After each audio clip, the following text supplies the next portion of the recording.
New year ewe की party, जहां इश्क, जलन और मौत तीनों एक साथ दस्तक देते हैं। एक शर्मीला लड़का, एक अधूरी मोहब्बत, और फिर शुरू होता है एक खौफनाक खेल जिसमें शामिल हो जाते हैं सारे इलेक्ट्रॉनिक गैजेट्स।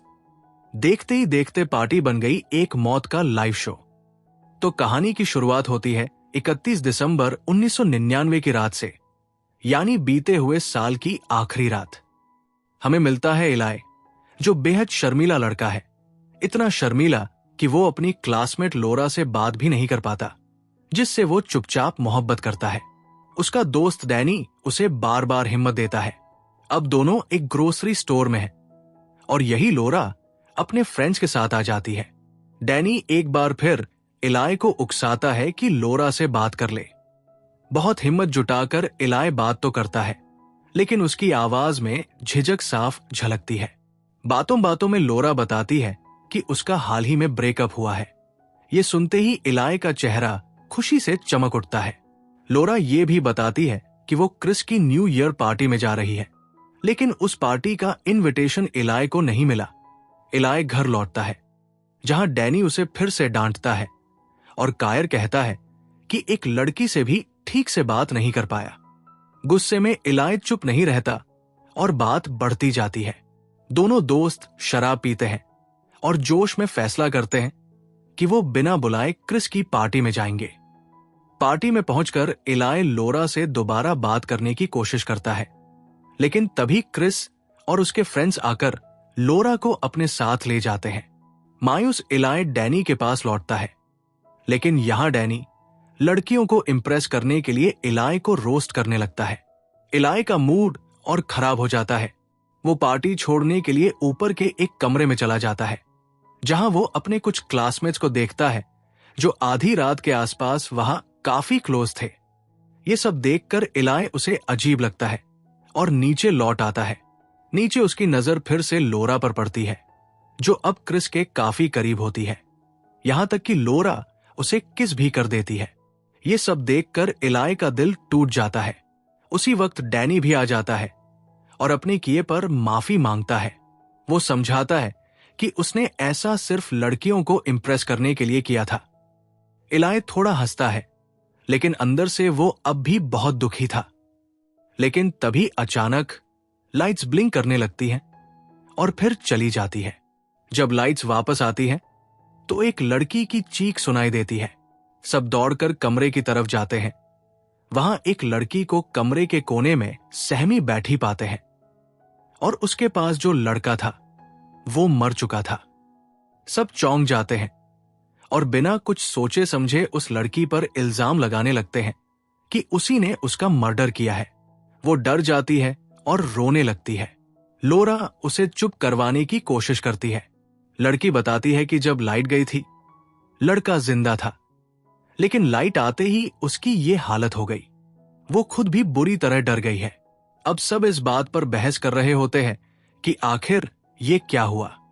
तभी एक ड्राइवरलेस कार कमरे में एंटर करती है, जिसके 2 हाथ होते हैं। ये कार एक स्प्रे निकालती है और एक लड़के के मुंह पर छिड़क देती है। सब हंस रहे होते हैं, लेकिन तभी कार का दूसरा हाथ लाइटर जलाकर उस स्प्रे को आग लगा देता है और लड़के का चेहरा जल जाता है, जिससे उसकी मौत हो जाती है। अब पार्टी डरावने सपने में बदल चुकी थी। सब बच्चे अफरातफरी में भागने लगते हैं। तभी एक के बाद एक सभी इलेक्ट्रॉनिक गैजेट्स जैसे मिक्सर ग्राइंडर, डीवीडी प्लेयर और यहां तक कि स्विचेस भी हमला करने लगते हैं। एक लड़की पर मिक्सर हमला करता है, किसी पर डीवीडीज चलने लगती है और कहीं कहीं से करंट लगने लगता है।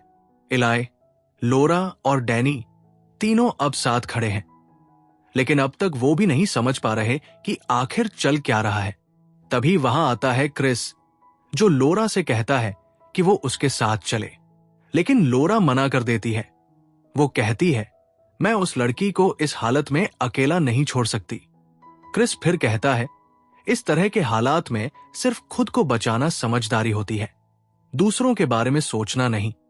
जैसे ही उसने ये कहा, वो तुरंत पीछे मुड़ा। उसे तो बस यहां से निकलना था, लेकिन तभी ओवन का दरवाजा अचानक खुल गया। उसका पैर टकराया और ओवन ने उसे खींच लिया। अगले ही पल फुल टेम्परेचर पर जलते ओवन ने उसे जिंदा ही भून डाला। ये नजारा देख तीनों बुरी तरह कांप उठे। डर उनके चेहरे पर साफ था। अब वो बिना वक्त गवाए दूसरी लड़की को ढूंढने निकल पड़े। उसे बचाकर यहां से निकलना था। जब वो लड़की के पास पहुंचे तो एक ऐसा खौफनाक मंजर देखा जिसने उनकी रूह कंपा दी। एक चलती हुई ड्रिल उस लड़की की तरफ बढ़ रही थी और फिर सीधा उसके शरीर को चीरते हुए उसे खत्म कर दिया। अब बारी डैनी की थी। ड्रिल उसकी ओर बढ़ रही थी, उसे भी मारने ही वाली थी, लेकिन डैनी ने समझदारी से उस पर लात मारी और खुद को बचाते हुए उस मशीन को ही तोड़ डाला। सब लोग किसी तरह भागते भागते एक गैरेज में आ गए। लोरा, डैनी और इलाई के साथ कुछ और स्टूडेंट्स भी वहां थे, लेकिन किसी को समझ नहीं आ रहा था अब क्या करें। तभी एक लड़का बोला, मुझे पता है ये सब क्यों हो रहा है। सबने हैरानी से पूछा, क्या? वो बोला, ये सब Y2K है। सब चौंक गए। Y2K? वो क्या होता है? लड़के ने समझाया, Y2K एक बग है जिससे लोग डरते थे कि साल 2000 आते ही सारे कंप्यूटर सिस्टम फेल हो जाएंगे। लेकिन किसी ने यह नहीं सोचा था कि यह बग इंसानों पर भी हमला करेगा। अब हालत यह है कि दुनिया के सारे इलेक्ट्रॉनिक गैजेट्स हमारे दुश्मन बन चुके हैं। अगर यही हाल रहा तो इंसानों के पास बचने की कोई जगह नहीं बचेगी। फिर लोरा को याद आया एक पुरानी फैक्ट्री के बारे में जहां सब कुछ हाथ से चलता है, न बिजली न कंप्यूटर। अगर हमें बचना है तो वही जाना होगा। अब वक्त था तेजी से निकलने का। कोई साइकिल उठा लाया तो कोई शू पहनकर भागने को तैयार हो गया। इसी भागदौड़ में किसी को याद आया, मेरा बैग पीछे छूट गया। जैसे ही वो लड़का बैग लेने पीछे मुड़ा, एक रोबोट ने पीछे से हमला कर दिया और तेज नुकीली चीज से उसे छेद डाला। इलाई उसे बचाने की कोशिश करता है, लेकिन तब तक डैनी अपनी जान गंवा चुका था। इलाई का दिल टूट गया, पर अब वो बाकी सबको खतरे में नहीं डाल सकता था। वो डैनी को वही छोड़ सबके साथ बाहर निकलता है, लेकिन बाहर तो और भी खौफ था। जैसे ही दरवाजा खुला, एक इलेक्ट्रिक टावर ने उनके ग्रुप के एक मेंबर को अपनी तरफ खींचा और झटके में करंट मारकर उसे मार डाला। हर मौत उन्हें और डरा रही थी। हर सेकंड एक नई आफत खड़ी थी और सवाल बस एक, क्या वो जिंदा बच पाएंगे? कभी कभी डरने का वक्त नहीं होता, बस चलना पड़ता है। लेकिन अफसोस का वक्त किसी के पास नहीं था। सब उसे वही छोड़कर आगे बढ़ गए। जैसे ही कैमरा पीछे जाता है, हम देखते हैं वही खतरनाक रोबोट बाहर निकल आता है जिसने डैनी को मारा था। वो एक मरे हुए इंसान की बॉडी से कोई डिवाइस निकालता है और उसे अपने अंदर लगा लेता है। अब उसकी प्रोग्रामिंग और भी ज्यादा पावरफुल हो चुकी थी। जंगल की खामोशी कभी कभी मौत से भी डरावनी होती है। दूसरी ओर ये ग्रुप अब उस पुरानी फैक्ट्री की तरफ बढ़ रहा था, लेकिन जब जंगल में दाखिल हुए तो थकावट और घना अंधेरा उन पर भारी पड़ने लगा। इसलिए उन्होंने वहीं रुककर आराम करने का फैसला किया। यहां कोई भी इलेक्ट्रॉनिक डिवाइस उनके पास नहीं था। ये एक राहत की बात थी। लेकिन तभी उन्हें पता चलता है कि एक लड़की के पास अब भी एक कैमरा है। वो सभी उसे कहते हैं कि ये कैमरा फेंक दो, क्योंकि इससे उनकी लोकेशन ट्रेस हो सकती है। इस बात पर उनके बीच कहां सुनी हो जाती है। इधर इलाई डैनी के गम में बैठा होता है, गम में डूबा हुआ। लोरा उसे दिलासा देने वहां आ जाती है। कुछ देर आराम के बाद सब फिर से अपने सफर पर निकल पड़ते हैं। कभी कभी रास्ता आसान नहीं होता और कभी मंजिल डरावनी होती है। अब सामने एक ऊंचाई थी। स्केटबोर्ड या साइकिल यहां किसी काम के नहीं थे, तो सबको पैदल चढ़ना पड़ा। जब ऊपर पहुंचे तो उन्होंने जो देखा वो होश उड़ा देने वाला था। पूरा टाउन तबाह हो चुका था। हर कोई समझ गया कि ये सिर्फ उनके साथ नहीं हुआ, ये एक ग्लोबल इमरजेंसी थी। पूरी दुनिया अब इस मुसीबत की चपेट में आ चुकी थी। आखिरकार वो उस पुरानी फैक्ट्री तक पहुंच ही गए। यहां इलाई का एक पुराना दोस्त और कुछ और सर्वाइवर्स मिलते हैं। जब दोस्त डैनी के बारे में पूछता है तो इलाय और भी उदास हो जाता है। वो समझ जाता है डैनी अब हमारे बीच नहीं है। पुराने रिश्ते जब सामने आते हैं तो जज्बात भी लौट आते हैं। वही लोरा का एक्स बॉयफ्रेंड भी वहां था। जैसे ही लोरा उसे देखती है वो दौड़कर उसे गले लगा लेती है। ये देखकर इलाय का दिल और टूट जाता है। अब सब लोग यही चर्चा कर रहे थे कि इस खतरे से कैसे बाहर निकला जाए। लेकिन फिर कुछ ऐसा हुआ जिसने सबको हैरान कर दिया। अचानक लोरा का बॉयफ्रेंड बाहर एक रोबोट को देखता है और उसे फैक्ट्री के अंदर ले आता है। अजीब बात यह थी कि वो रोबोट हमला नहीं कर रहा था, बल्कि नॉर्मली काम कर रहा था। जैसे ही उसे ऑन किया गया, पता चला कि उस रोबोट के अंदर इलाय की प्रोग्रामिंग है। कभी कभी हल हमारे ही बनाए हुए सिस्टम में छिपा होता है। इलाय को तभी याद आता है कि लोरा उससे भी बेहतर प्रोग्रामर है। अगर लोरा चाहे तो वो इन सारे रोबोट्स और गैजेट्स को हैक कर सकती है। लेकिन लोरा को अपने ऊपर भरोसा नहीं था। लेकिन इस वक्त क्योंकि इनके पास और कोई विकल्प नहीं था, तो लोरा ने खुद ट्राई करने का फैसला किया। उन्होंने सबसे पहले उस रोबोट को रस्सियों से अच्छी तरह बांध दिया ताकि वो उन पर हमला न कर सके। अब लोरा ने अपना काम शुरू कर दिया। वो एक खास कोड बना रही थी जिसमें ये सारी जानकारी और सबूत जोड़े जा रहे थे। इसी बीच रिपोर्ट में एक और चौंकाने वाली बात सामने आई। रिपोर्ट लोरा को उनके मिशन की सच्चाई बताती है। इंटरनेट, जो कभी इंसानों की तरक्की का जरिया था, अब बर्बादी का हथियार बन चुका था। इंसानों ने इलेक्ट्रॉनिक गैजेट्स और इंटरनेट को फायदे के बजाय गलत कामों के लिए इस्तेमाल करना शुरू कर दिया। मशीनें और रोबोट्स ये सब देखकर नाराज हो गए और फिर उन्होंने एक खतरनाक फैसला लिया।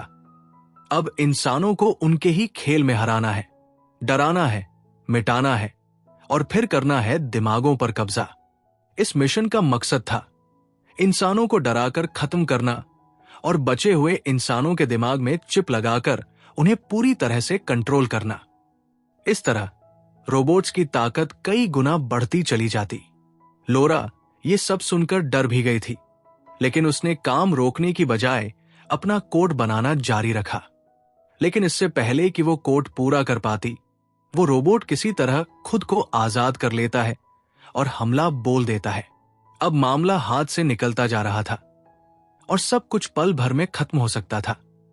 रोबोट ने लोरा को बुरी तरह जकड़ लिया था। लेकिन ऐन वक्त पर इलाय वहां पहुंचता है। वो पास में रखा पानी का ग्लास उठाकर रोबोट पर फेंक देता है। एक साधारण ग्लास, लेकिन असर जानलेवा। ग्लास में मौजूद पानी ने रोबोट के सिस्टम में शॉर्ट सर्किट कर दिया। रोबोट वही गिर पड़ा। लोरा की जान तो बच गई, लेकिन जो कोड बनाने में उसने घंटों मेहनत की थी, वो सब बर्बाद हो चुका था। अब ये लोग उलझन में थे कि अगला कदम क्या हो। फिलहाल उन्होंने तय किया कि वो रात यही रुकेंगे। लेकिन ये रात सिर्फ डर की नहीं थी, कुछ रिश्तों की वापसी की भी थी। इसी रात इलाय देखता है कि लोरा और उसके पुराने दोस्त के बीच की गलतफहमियां धीरे धीरे दूर हो रही है। अब इलाय खुद को पहले से ज्यादा अकेला महसूस करने लगा था, खासकर इसलिए क्योंकि अब डेनी भी उसके साथ नहीं था। लेकिन उसने हार मानने से इनकार कर दिया। अगर साथ देने वाला कोई नहीं है तो क्यों न खुद किसी का सहारा बन जाऊं। इलाय ने ठान लिया वो अब बाकी बचे लोगों को ढूंढेगा और उन्हें इस मुसीबत से निकालेगा। उसने अपने मिशन के लिए 2 और लोगों को साथ मिला लिया और रात के अंधेरे में निकल पड़ा। जाने से पहले लोरा उसके पास आई और उसे रोका। उसने कहा कि अगर वो ऐसा करेगा तो उसकी जान खतरे में पड़ सकती है। लोरा नहीं चाहती थी कि वो बाहर कहीं जाए। इस पर इलाय ने जवाब दिया, अगर डैनी अभी जिंदा होता तो वो कभी चुप नहीं बैठता, वो जरूर हमारी मदद करता। ये सुनकर लोरा बोली, अगर ऐसा है तो मैं भी तुम्हारे साथ चलूंगी।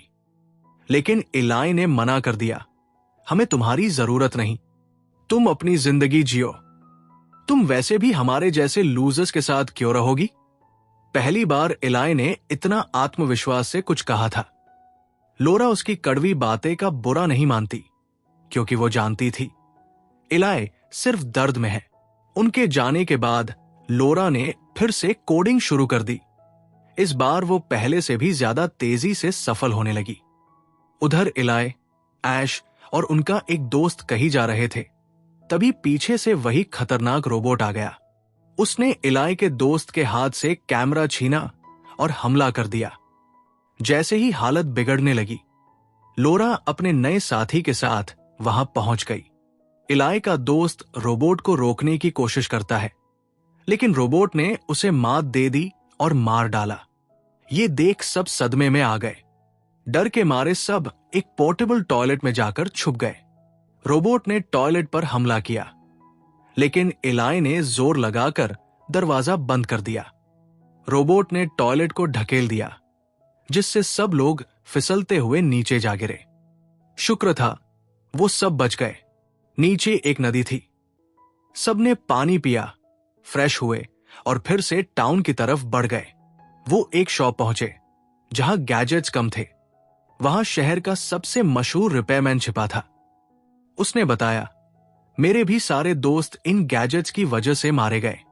लोरा बताती है कि उसने एक किल कोड बना लिया है, जिससे इन सभी गैजेट्स को एक झटके में रोका जा सकता है। असल में ये सारे रोबोट्स एक ही प्रोग्रामिंग से कंट्रोल हो रहे थे।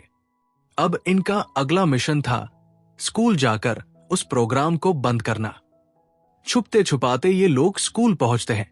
वहां की कंप्यूटर लैब में उन्हें एक विशाल कंप्यूटर दिखाई देता है, जिससे सब कुछ कंट्रोल हो रहा था। जैसे ही वो कोड डालने की तैयारी करते, एक छोटा रोबोट उन पर हमला कर देता है। लोरा को बचाने के लिए उसका साथी आगे आता है और अपनी जान दे देता है। अगले कमरे में एक डरावना दृश्य था। रोबोट्स इंसानों के शरीर में चिप्स डाल रहे थे ताकि उन्हें कंट्रोल कर सकें। वहां एक सिंगर लोगों का ध्यान भटकाने के लिए गाना गाने लगता है और इसी बीच लोरा अपना काम पूरा कर देती है। कुछ ही सेकंड में किल कोड एक्टिव हो जाता है। सारे रोबोट्स और गैजेट्स वहीं रुक जाते हैं। मिशन पूरा हो गया था। फिर दिखाया जाता है कि 5 साल बाद लोरा और इलाय डैनी की कब्र पर फूल चढ़ाने आते हैं। सब अपने पुराने दोस्तों को याद करते हैं। तभी एक डिवाइस में अचानक एक ग्लिच दिखाई देता है और यहीं से उन्हें एहसास होता है कि ये एआई खतरा पूरी तरह खत्म नहीं हुआ। और इसी रहस्यमयी मोड़ के साथ फिल्म का एंड होता है। इस कहानी से सीख क्या मिलती है? कभी कभी हमारी बनाई हुई चीजें ही हमारे लिए खतरा बन जाती है। और सबसे जरूरी बात, विज्ञान की तरक्की तभी तक अच्छी है जब तक वो इंसानियत के कंट्रोल में रहे।